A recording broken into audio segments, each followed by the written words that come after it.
Hello everyone, আমি পিয়ালি চলে এলাম নতুন একটা ভিডিও নিয়ে।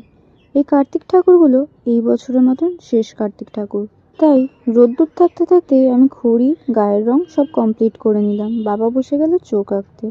বাবার চোখ আঁকা কমপ্লিট হতেই আমি কিন্তু সবকটা ঠাকুরে ধুতি চাদর পরিয়ে নিয়েছি। পাঞ্জাবি কিভাবে পরাবে আর বার্নিশ কিভাবে দেবে সেটা নিয়ে আমি একটা ডিটেল ভিডিও করেছি, সেটা আমি নেক্সট পার্টে নিয়ে আসছি।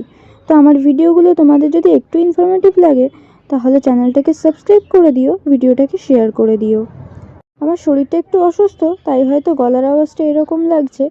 দেখো, আমার কাপড় পরানো শেষ, বোন কিন্তু একটা একটা করে ঠাকুর সাজিয়ে নিচ্ছে। জগদ্ধাত্রী পুজোর পর থেকেই রোজ দিন আমাদের কার্তিক ঠাকুর তৈরি হয়।